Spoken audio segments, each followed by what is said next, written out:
Hello and good evening to another episode of Swinging from the Hip. It's that time of the week again. It comes around quite quickly, and we're having a few technical issues today. So we're just waiting for our guests to turn up, and we're just having some technical issues with them. So hopefully they will be here shortly and join us for the conversation. But just crack on anyway. And today on the show, we will be looking at Australia and England, and we'll finish the week. See how the numbers ended up there and what happened. As you can see, I'm just trying to work a few things around at the moment, so I'm a bit all over the place. We'll also look forward to the ODI series now that the T20s have finished, and see if Australia can fight back and be a bit more successful in those ODIs, or will England carry on their dominance over them? CPL final is on, and we will see if the look into the CPL final. It will be between TKR and the Zooks. And we also look at if we can get our guests on the vexing issue of what local club and community cricket scene will look like with the curveball of COVID thrown at it. As I say, as we're just having a few difficulties with technology today, so we'll just see how that pans out. But as we say, we'd like to welcome the panel in today, but we're still waiting for them to be able to join us. So we'll carry on for some more information. Oh, geez, I'm all over the place. Right. Anyway, moving right along, let's head to this week in cricket, and we'll see what was happening in the annals of history for this week. And we've got Courtney Walsh in 2000, year 2000, September the 4th, year 2000. Courtney Walsh was walked to the crease for the last time in England.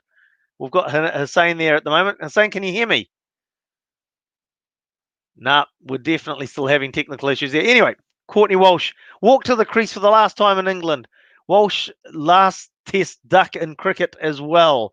And it was LBW to Dominic Cork, and it gave England the win by 158 runs. So, and we move on to the 5th of September in 1973. And Sir Garfield Sobers, who scored 8,032 test runs, but his only innings, ODI innings, he scored a duck. Now, so basically, he scored all these test runs, and the only ODI game that he ever played, he scored a duck. But he did manage to get one wicket in that game, but that couldn't stop England going on to win by one wicket. And in 1826, on the same day, 5th of September, saw the birth of a man who creating the cricketing Bible, John Wisden. Yes, he went on in 1864 to publish John Wisden's Almanac, and it has been produced every year since 1864. Moving along to the 6th of September in 1880, saw the first day of Test cricket in England. Now, you have to remember the first day of Test cricket ever was in Australia, but this was the first day of Test cricket in England. And that first day of cricket also saw W.G. Grace score 153. Was the last that the Test match stretched into December. It was the last time that stretched into December. Now, let me explain that a bit further. So it went deep into September, basically. So no other Test match had lasted into September as long until 2002, when it was stretched by one day in an India versus England game in England. 2016, same day, 16th of September, and Australia broke the record for the highest T20 total when they scored 263 against the previous record holders, Sri Lanka. So that was in 2016. 7th of September 1963, and Sussex won the first ever major one-day final. So basically, one day, first time that a competition was held where they had a final for a one-day competition. That's in 1963. And it was played at Lord's, and Sussex scored 168 all out, massive numbers back in the day. And then they bowled out Worcester for 154.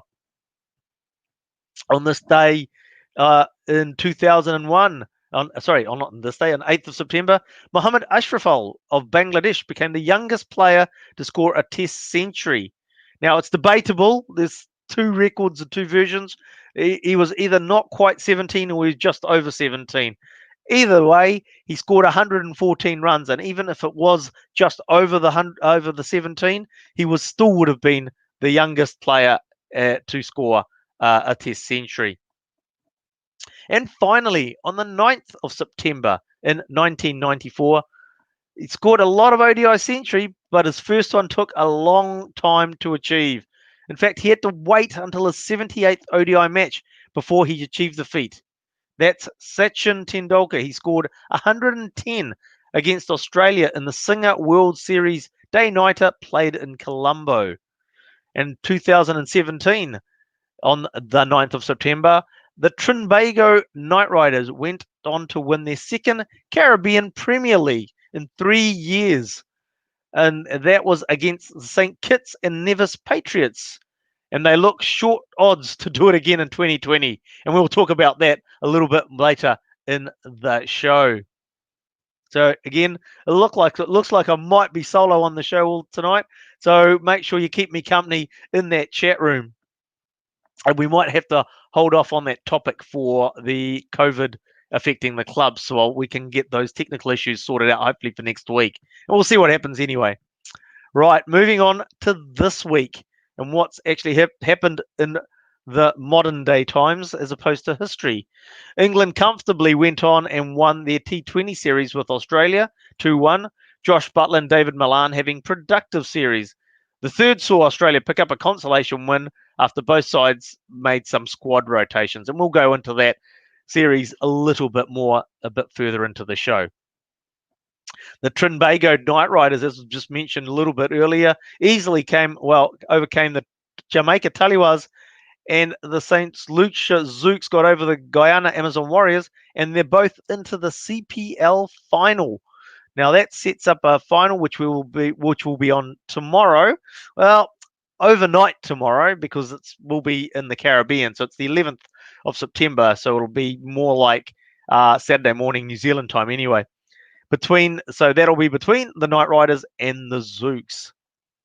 Meanwhile, the White Ferns have started their quarantining in Australia ahead of their series with Australia. Funnily enough, since they're in Australia, they might as well play them. They will play 3 T20s. That will be followed up by 3 ODIs. And in a bit more sort of the backroom, boardroom stuff, Ian Watmore, who took over from Colin Graves as ECB chairman just recently, has grave concerns of the financial impact of COVID-19 if COVID-19 continues to impact the game globally in 2021. Whilst England is seeing the return of crowds, a serious second wave could jeopardise this prospect of a profitable crowd numbers. So what we're basically talking about is the impact of no gate takings. And again, we might touch on that if we can resolve the technical issues, but I don't think we are going to be able to. I'm just going to read my messages coming through. No, it doesn't look very good, I'm afraid, for that. And the Australian government has given the go-ahead to India to quarantine in South Australia. This will be done at the newly built hotel adjoining the Adelaide Oval. So they'll quarantine at the Adelaide Oval Hotel, Adelaide Oval Hotel for 2 weeks, but there will be tests played in Sydney and Melbourne and Brisbane. Now, if the situation doesn't get better in Melbourne, or in fact gets worse, that Melbourne Boxing Day test match will most likely be played in Sydney. So they will have back-to-back tests there, with the Boxing Day test followed by the New Year's Day test. And good news for the Chennai Super Kings, as Deepak Chahar will rejoin the squad after recovering from COVID-19. Chahar is a BCCI contracted player, so I'm sure the Super Kings will be glad to have him back in the squad. And that's basically our sports news for this week. Now, as I said, it looks like I'm flying solo, so this could be a very quick show tonight compared to our normal shows, which go on for well over the hour. Now, as I mentioned in the news before, excuse my head scratch, it's getting a bit warm. Now, the T20 series is over, and it's not been quite the competition that I thought that Australia was going to give England. the three T20s played, and England winning the series 2-1. So if we look at the first T20, I'm just going to bring it up. There we go. That's better. So the first T20, we saw basically David Milan and Josh Buttler doing the damage for England, and Warner and Finch getting Australia off to a good start. But Stoinis really didn't accelerate towards the end of the innings. And when he did put his foot down, he really put too much pressure on himself to get too many runs in that final over. They did give themselves a chance, but needing 6 off the last ball, I think it was, they basically came up short. And as we saw there, England with 162. So we're just going to pop off to the full scorecard there. Buttler getting 44, and David Milan, who has now gone to the #1 batting ranking in T20s, in the ICC T20 rankings, scoring 66. Not well, and basically once so Butler and Milan came in, they were going along at quite a rate of knots. Run rate while they were in was well over 10 and over, or comfortably over 10 and over. And then once their wickets fell, Australia did come back into it. They did sort of manage to pull the reins in a bit of the scoring, picked up Ian Morgan rather cheaply, which is quite key, obviously. So, and they restricted them, you sort of say, to 162, which is a relatively gettable target. And they started, and basically looking at the bowling figures, you can see Richardson, strangely, when we look at Kane Richardson's bowling there, he was going along at 4.33 runs and over. Now, he didn't get bowled out. He had 1 over left. So whether that was management issues or whether he had a niggle and so he didn't bowl out, not sure. Same again with Glenn Maxwell, going for under 5s and only bowling his 3 overs. So again, possibly a bit of mismanagement that the Australians would want to have looked at. Going on to Australia's second innings, and David Warner and Aaron Finch starting off really well. And again, the score was 98 before Australia lost their first wicket, on target to comfortably cruise to the target of 164. But then the wheels sort of fell off, and they really sort of stalled in the middle. And I have to say, Marcus Stoinis really sort of letting the side down. Looking at him being the power hitter coming into those late stages and only getting 23 runs off 18 deliveries. It's the strike rate there that hurt him. And also Ashton Agar coming in and only getting 4 off 5. So chewing up a lot of balls as they tried to get that target. And when they're only 4 runs short, that's 1 boundary off. You sort of think they really did blow that run chase from such a good position. For England, it was really sort of nobody really standing out economically, so to speak.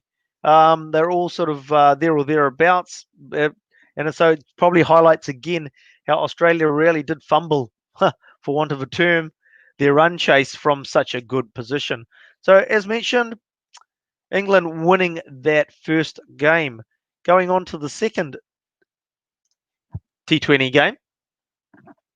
And we can see again, it was the similar scores again. We look at it, 157, 158. Very similar scores. Looks like it's around the par score mark, if that, maybe a little bit short. But it was really, again, the Josh Buttler and David Milan show. Australia this time batted first. And again, Aaron Finch leading the charge with a good 40 off 33. We'll bring up the full scorecard there. We can see, yes, again, Finch getting a good 40. But I think the problem here was that Australia did lose a couple of early wickets in Warner and Carey. So with Warner and Carey losing those wickets early, it probably did stall Australia's progress a little bit going forward. Although then Finch did get into his work. In this game, Stoinis did actually get a few runs and a bit quicker than the first. So that did help the Australians through to 157 for 7. Again, I'd suggest that that's probably just below par or on par at best. And then once you sort of get to the England scorecard and you look at Josh Buttler with 77 off 54 and David Milan 42 off 32, really get the impression that it was below par when they basically racked up the total with 7 balls to spare as well. I'm going to go through a bit of water tonight, talking all night for myself. Anywho, as they say, as we can see, it was pretty much a comfortable victory. And I think this sort of more showed the dominance that England had over Australia in the series, apart from, say, Aaron Finch being the consistent player for Australia coming through. So we go through and basically then we came to the third and final T20, and there wasn't anything on the line. It was a dead rubber. England had picked up the series 2-0 by that stage. The only thing that was on the line was whether Australia could maintain their ICC T20 ranking, which was at number 1, or whether England, with a win, could actually overtake them. So there were some changes that happened. Both squads made some changes and resting players. The key one for me was the fact that Josh Buttler for England, he'd been the dynamic starter for England, getting them off to a rollicking start, and basically they rested him for this match. We can see, though, even though we've got Josh Buttler being rested, Johnny Bairstow steps up and scores 55 off 44. Not quite at the strike rate of what Josh Buttler would have done, but still not a bad strike rate nonetheless. In this game, however, Australia were able to restrict England to 145 for 6 off their 20 overs. Now, if we consider that 160 was par or just below, 145 was extremely below par. And you can see there, this time Mitchell Starc and Josh Hazlewood stepping up and providing a sort of quite economical returns there, with 20 off Starc's 4 overs and 23 off Hazlewood's 4 overs, respectively there. Coming out to bat for Australia, no David Warner, Matthew Wade and Aaron Finch opening up. And as you can see, starting them off with a pretty handy start, going at 10s, losing their first wicket at 31 into the 4th over. It's there, so basically going along quite nicely. And then Mitchell Marsh towards the tail end of the innings, coming along and scoring 39 off 36 to help finish that off.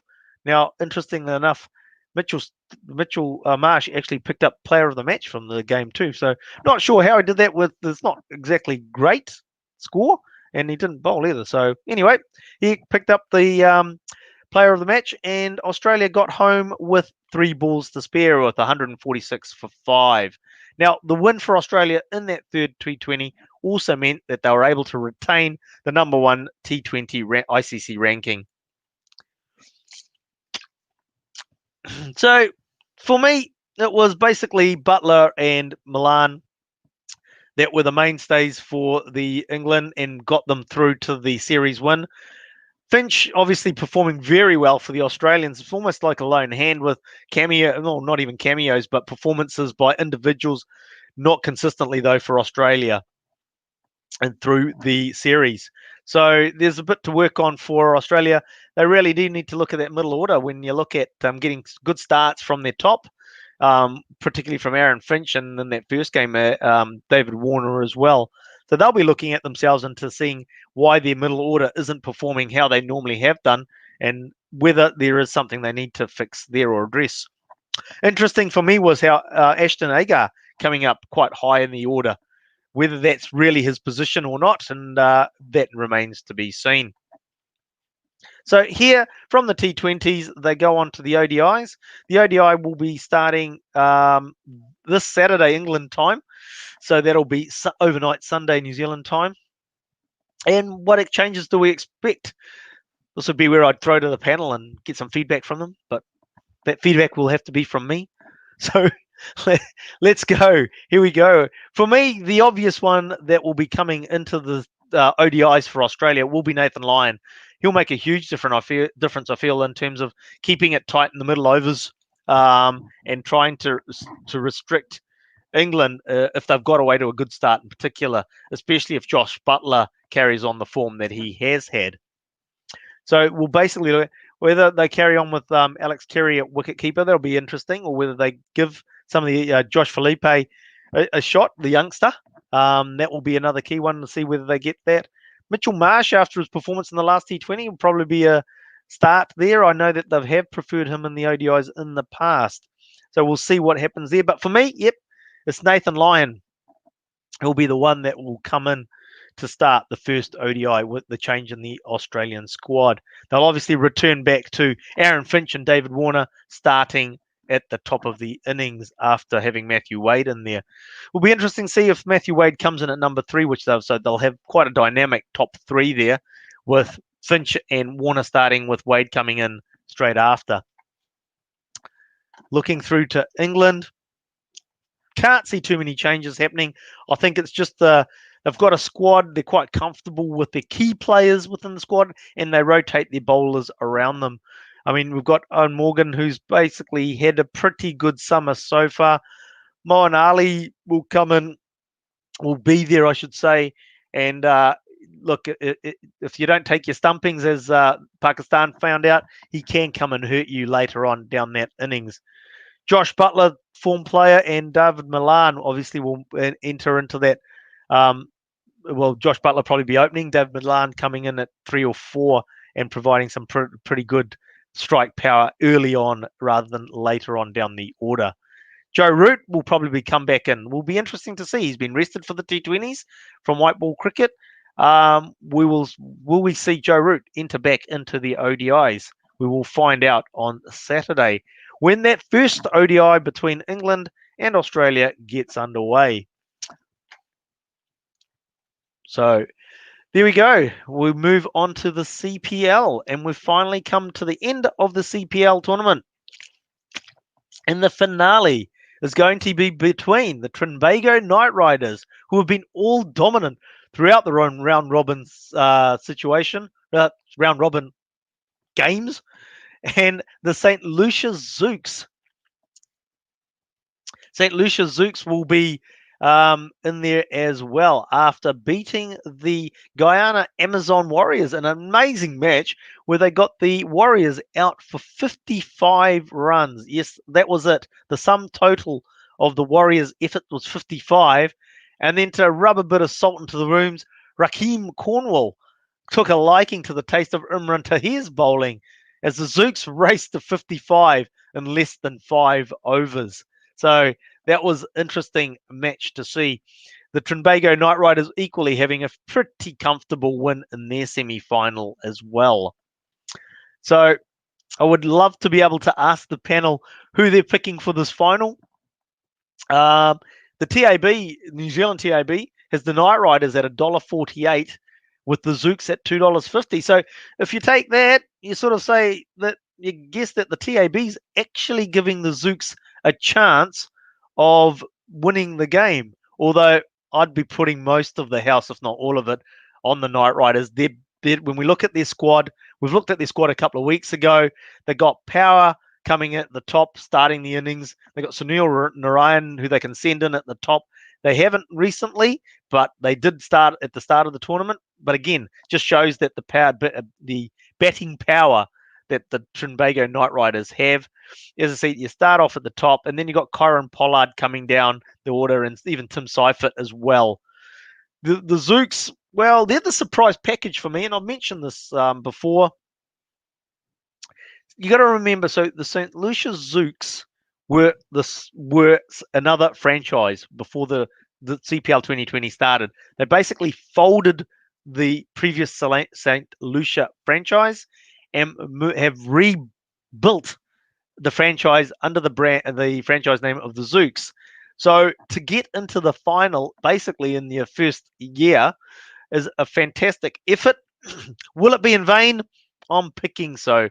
I'm thinking that it should be a pretty comfortable victory there for the Knight Riders. And if we look at the table, I'll just bring that up. One moment, please, callers. Yep, if we have a look at that, the Knight Riders have won 10 for 10, and quite comfortably. If they actually handed out bonus points for wins, they'd probably have got a bonus point from every game that they played and be on 30. When we look at that gap of 20 points and the next highest on the table, the Warriors at 12 and the Zooks at 12, it just shows how much of a gap there is between the two teams. In saying that, you always got to have a starter's chance.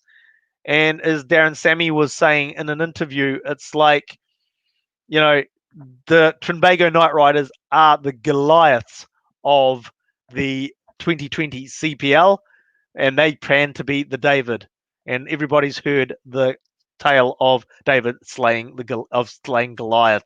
So we shall see. And that game is on Saturday morning New Zealand time. It's 11th of September, so it'll be on a Friday in the Caribbean, but it will be on Saturday in New Zealand.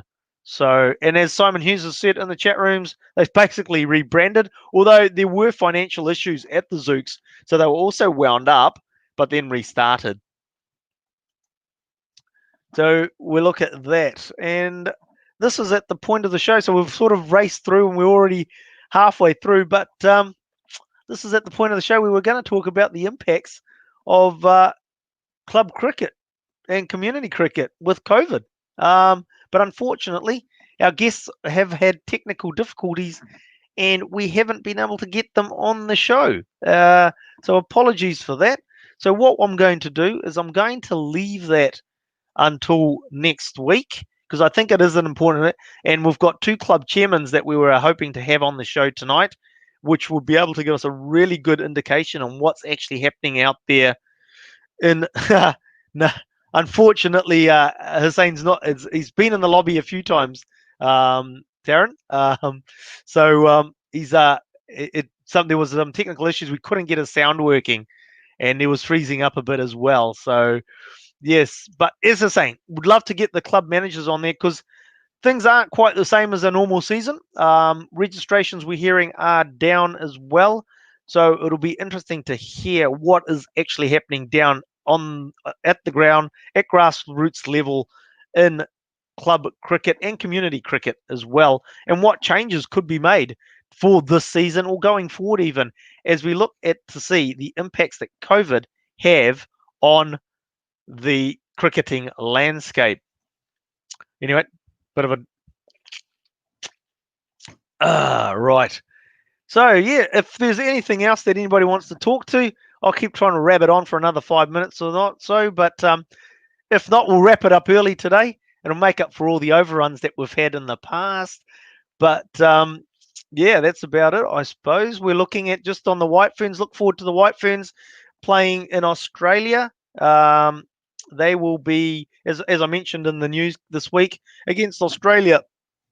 Unfortunately, I can't see the schedule for those games, but they will be playing for the Rose Bowl as well. And Sophie Devine wanting to basically pick up that Rose Bowl, which they missed out on last time. Very close series. They also ran Australia close in the World T20 World Cup. A very close match there, which Australia won and then went on to win the tournament. So there we go. What else have we got? We've got the IPL. So actually, I can tell you about the IPL a little bit.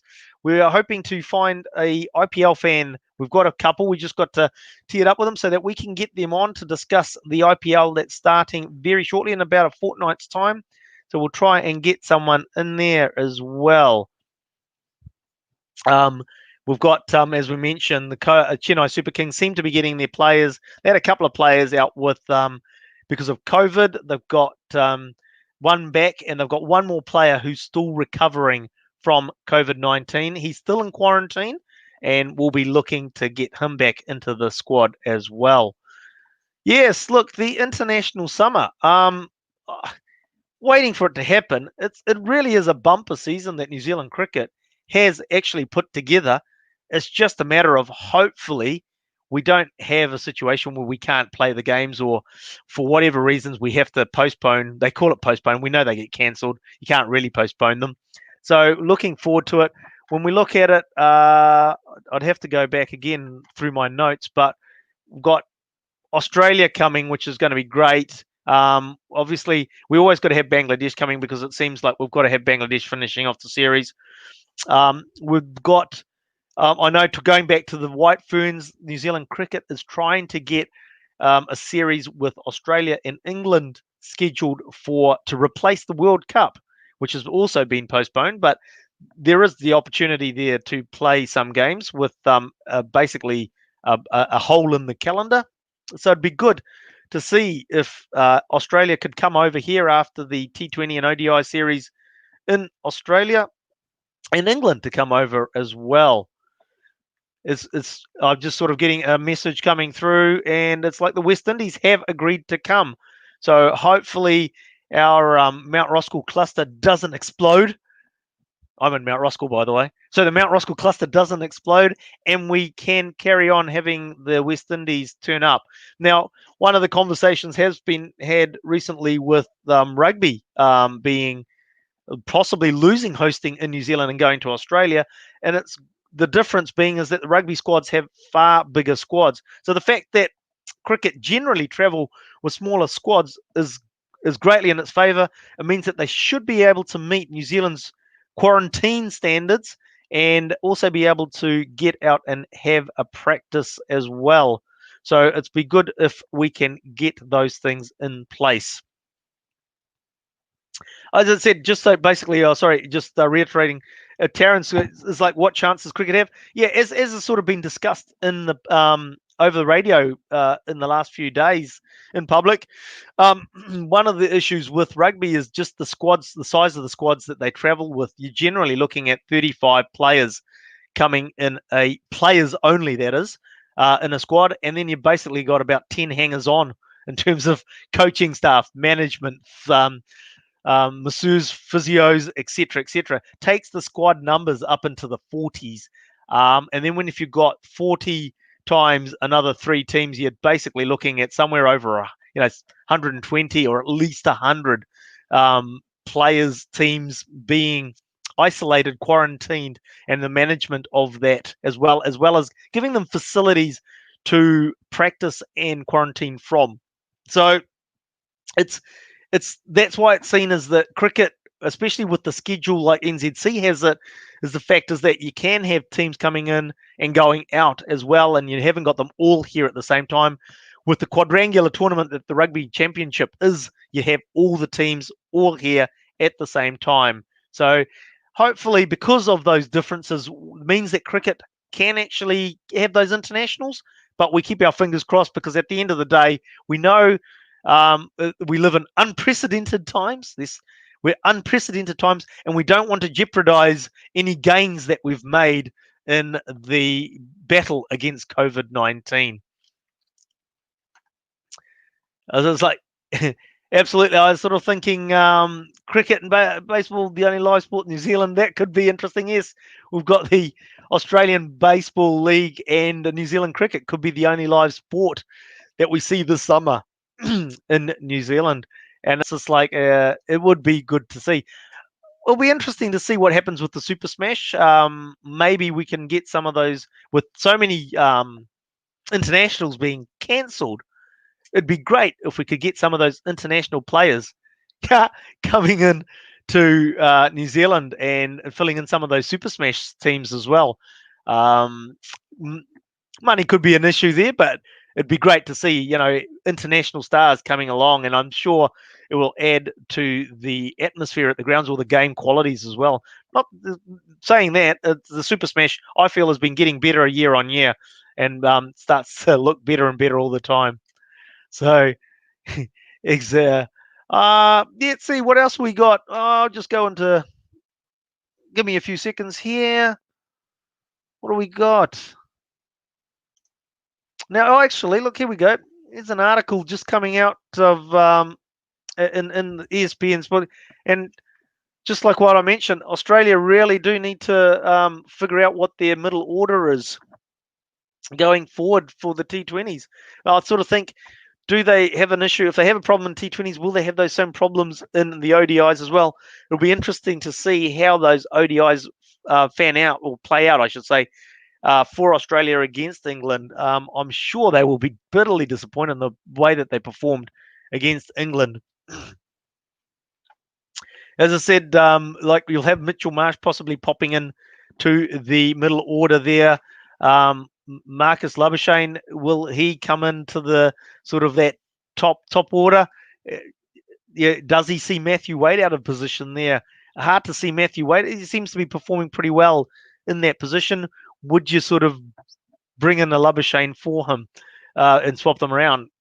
Again, we'll get to see that and shortly. It's just going on to Simon Hughes' comment. Yeah, sort of like just with the Super Smash. I mean, yeah, the last two editions, I thought that you've actually been able to see. We see good improvements happening. I think the only thing I'd say to that is that it's really great to have the internationals just to add that little bit extra.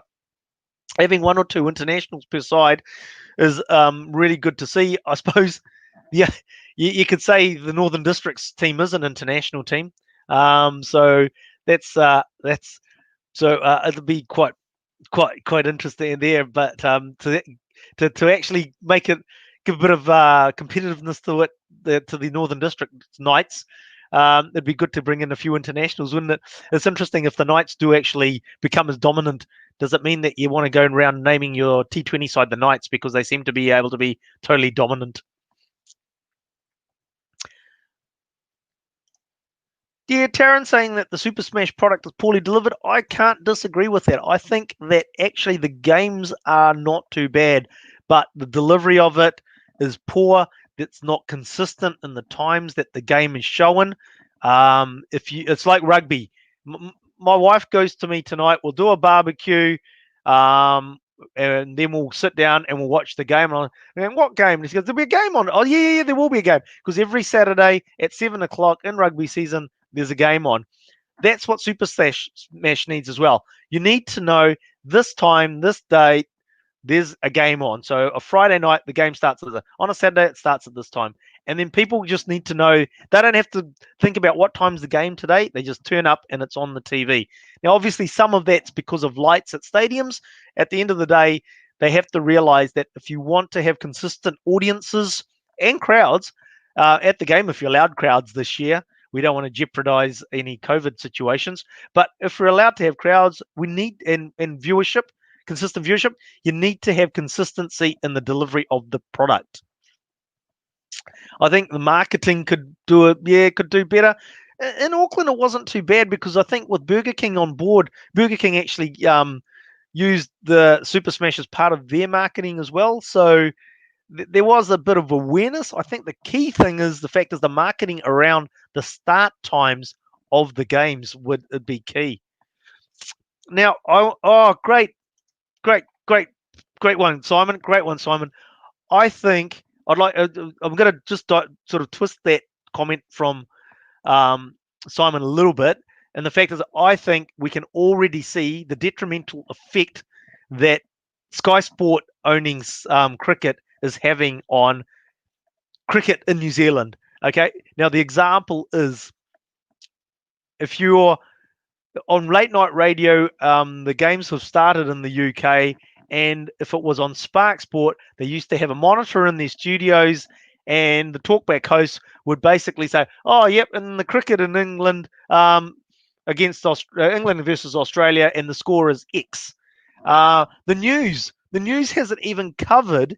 I'm not talking Sky Sports news. I'm talking TV3 news, TV1 news. There's hardly any coverage of those international cricket series in Australia. So we can already see the fact that cricket in New Zealand is getting less coverage now that Spark's getting more and more rights than when it did under Sky Sport. So that's going to affect how many kids are seeing cricket. If it affects how many kids are seeing cricket, it'll affect how many kids are playing the game, joining the clubs, wanting to get a bat in their hand, wanting to get the ball in their hand. So we talked about this when Spark Sport were there was rumored that they were going to get it. When they got it, people aren't going to grab their devices and start watching cricket. It's just something. It comes back to like what we talked about with Super Smash, or rugby even. When you know the sport is on at a certain time and you just plonk yourself down in front of the TV and watch it. When there was an international match on in New Zealand, an ODI, whatever, and it starts at 11 o'clock on a Saturday. If it's a day game, if it's a day nighter, it started at 2, and you just plonk yourself down in front of the TV and watch that. These days you go, oh, I've got to get my device out, I've got to fire it up, and I've got to watch. It doesn't work. And I sort of think, yeah, look, you'll have the techies that will say, oh, it's not that difficult, it's easy. But the reality is people won't do it. It's a paradigm shift from how we have watched sport to how we're going to watch sport. It's going to take time. Is it going to jeopardize the sports that have gone with Spark Sport in the meantime? And are they going to see things actually numbers drop because of it? And to see if, yeah, look, you probably have to look at not having crowds in Mount Roskill. We might have to just stay in our homes and not be let out. I'm quite happy with that, sort of. Well, I started a new business, testing and tagging. Oh, hang on. I started a new business, testing and tagging, so I need to get out there and get some work. So if you need some testing and tagging done, people, make sure you give me a call. Uh,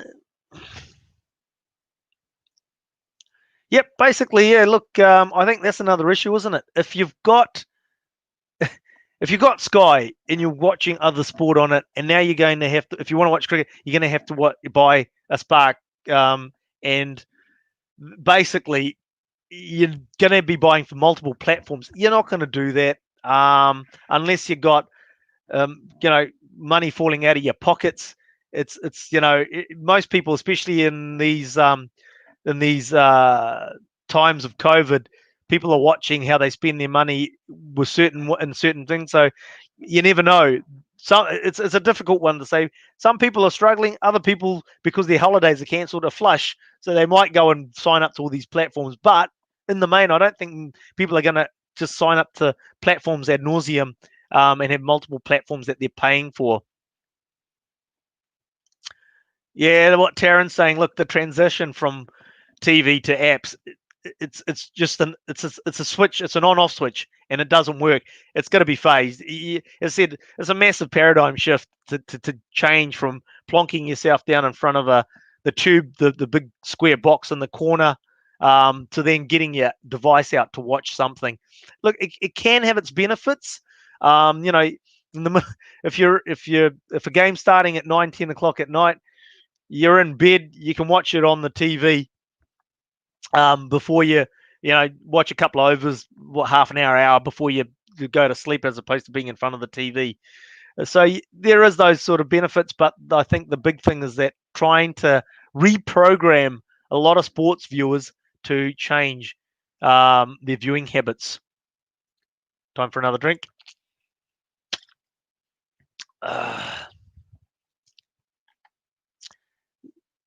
Just looking through the comments there, see if there's anything else I can pick up on.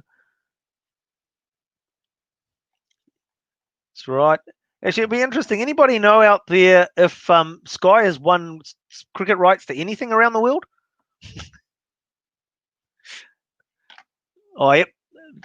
That's quite handy. Simon saying that the Freeview box has actually got the Spark and Sky Sports on it now. But does that mean that you actually have to still have to subscribe to those? So it's obviously an app on the demand screen, I'm guessing. Simon, if you could elaborate on that. Rajan saying that most games are able to be streamed these days. Yeah, absolutely, they are able to be streamed. But what we're talking is that reprogramming of the people that do sit down and watch cricket. I know that there's certain groups of people that are, because the only way they could get to watch what they wanted to watch was to stream it. So then you've got a ready audience there. But for the guys that don't do that, you're still going to be losing some viewers there. So it'll be interesting. Simon's come back to an answer from my one. Obviously, they'll have the Australian cricket, IPL. So the Big Bash from Australia will be on Sky Sport. Obviously, the IPL starting in a fortnight's time or so will be coming through on Sky Sports. So there will be some cricket coming through on Sky Sports still. And there's the dilemma, isn't it? You're going to be, you got cricket on one platform and cricket on another platform. Are you going to pay for two platforms to watch those games? As Rajan says, you could be sneaky and find a few streams around to watch those games as well. But, that'd be illegal, so I wouldn't do that. All above board here. Yep. So Simon's saying there's apps on the box, and you have to be online. Yep, that's right. So that could be one way around it. Is actually again, if you do have the multiple uh, subscriptions, is basically getting Freeview box and have it um, that way, so that you can watch it through both the apps on the Freeview box. Yep, the if they've got the rights to Australia's Australian cricket, they will pick up the Big Bash rights as of that as well. So obviously we will get to watch the White Ferns playing Australia on Sky, and that should all be coming through. That should be coming through, as I said, in a couple of weeks, so we'll get to watch that cricket as well. That could be an interesting position where Sky has more cricket on TV than Spark Sport. Well, the Spark Sport's got the Black Caps, and we're sort of really hanging out for some Black Caps action, aren't we? What else we got on here? We'll just go back to the news and see if there's anything else in the news. I'm trying. Everybody's getting excited in Dubai because Jimmy Neesham's ready to go in the IPL. He's one of the more famous people on social media, so obviously he's got a huge amount of followers. So yeah, everybody's getting rather excited having Jimmy Neesham there ready to go in the IPL.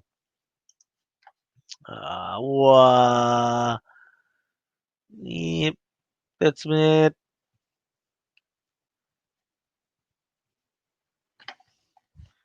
Nothing else happening there. So I suppose other than that, nothing else much happening.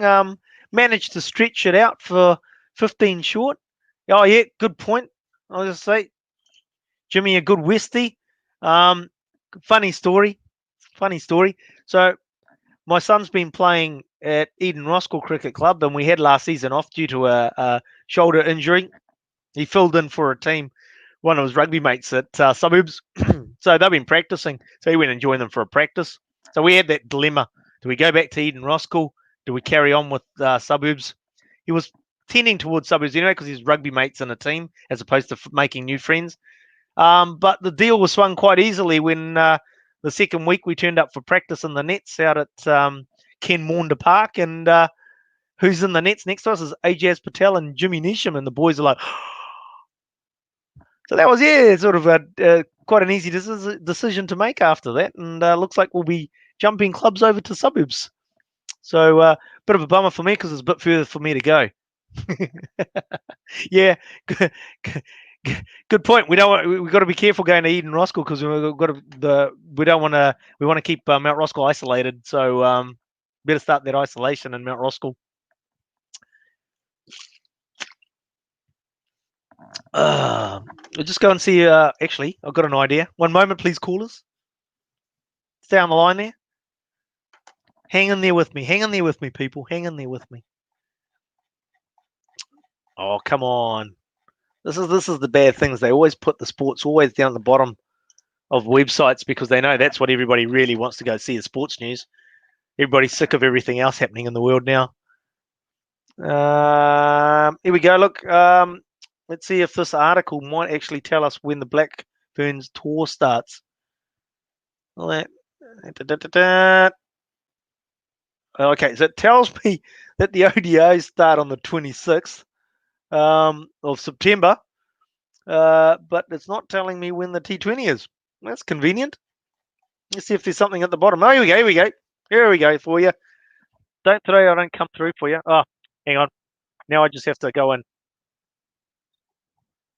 mute the ads so don't blast me there. Right. So the first T20 for the White Ferns is actually on the 26th of September. So they've basically after that. So yep, we're looking at 14 days will take us through to the 24th of September, which will be their quarantine period, and then that first T20 is on the 26th of September, and that's at 4:10 p.m. Just having a look for you to see the 26th is a Saturday, so we can plonk ourselves down in front of the TV at 4 p.m. and watch the White Ferns, and that's actually the second one's on the Sunday, and the next day, and then the third T20 is on the 30th of September. The first, they'll have a bit of a gap, not too much, just about 4 days. 4 days? No, 3 days. And then into the ODIs on October the 3rd, and followed by the 5th, October the 5th, and October the 7th. Those ODIs starting at 10 past 1. So just now, just to be aware, the first T20 starts at 4:10 p.m. The second starts at 5:10 because we would have rolled over into daylight savings. So note the extra hour there.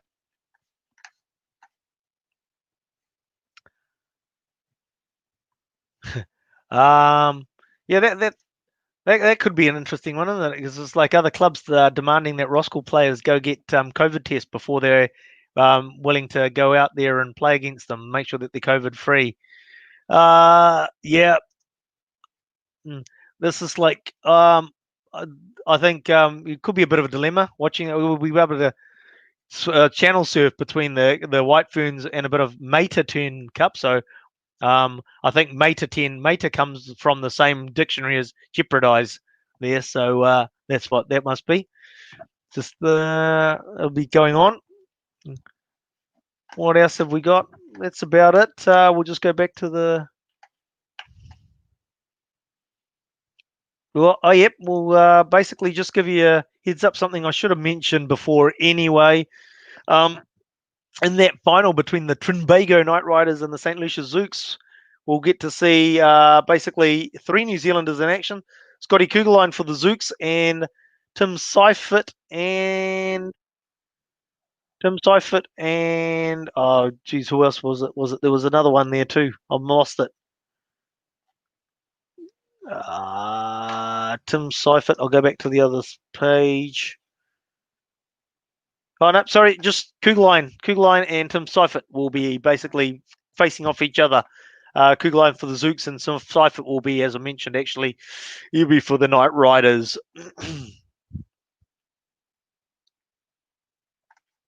Yeah, Simon, if you know, if you can tell us, have you seen it start up already this year in Rotorua? If there's any preseason cricket happening or warm-ups, etc. I know that seniors have started to practice, although it's limited practice that they're having. Rajan, yeah, absolutely correct. Colin Monroe also there for TKR. Let's go have a look and see if I can answer that in terms of the here we go. I'm going to see the stats for see if who's the top wicket taker for the CPL. Unfortunately, what's it telling me? Stats.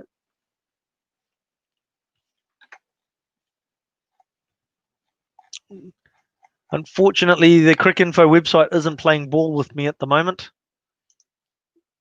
CPL stats 2020. Let's have a look. See what it brings up.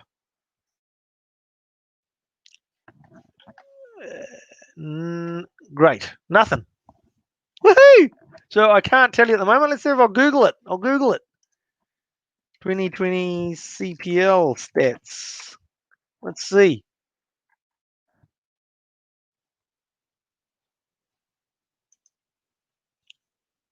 Okay, I can give you batting stats, hopefully, by the looks of it.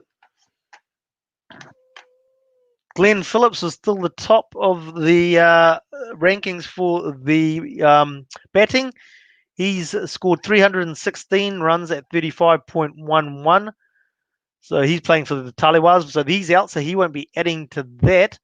Lendl Simmons, I'll say Simmons because I don't know if it's Lendl or not. He's on 372. So if he has a good match, gets the opportunity, has a good match, he could overtake Glenn Phillips because he plays for the Trinbago Knight Riders.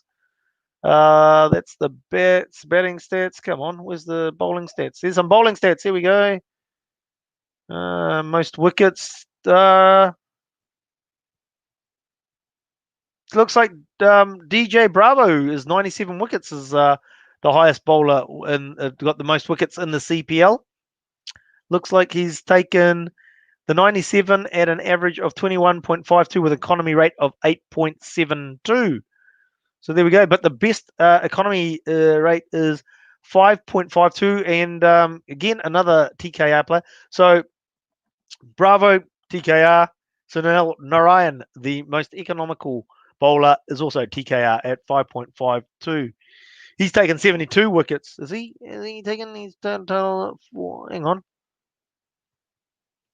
Yeah, it's starting to get a bit dubious. Some of these stats. Sorry, dubious. I'd say dubious. Oh well, I think I'll wrap it up at that, fellas. And hey, thanks for watching. It's been an interesting show. It's been different. It's been different. But we've had the most chat that we've ever had, so that's great. And we've had questions in the chat room, which is great. So it's all good. I'll do my closing out spiel. Um, Make sure that you go in there. No, those stats can't be right. You're right. They're not right. Yeah, they're not even left, but they're not right. That's for sure. I think they're wrong. I think the Glenn Phillips one might be right, but yeah. But anyway, make sure you go and hit that share button and put everybody through the pain and misery of me talking all by myself for a whole show. So make sure you hit that share button tonight as well as the like.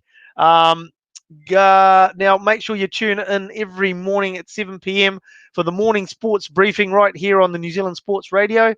And every day of the week, we have a show on. Mondays is Driving Mall. These are all shows at 8 o'clock. Monday, Driving Mall.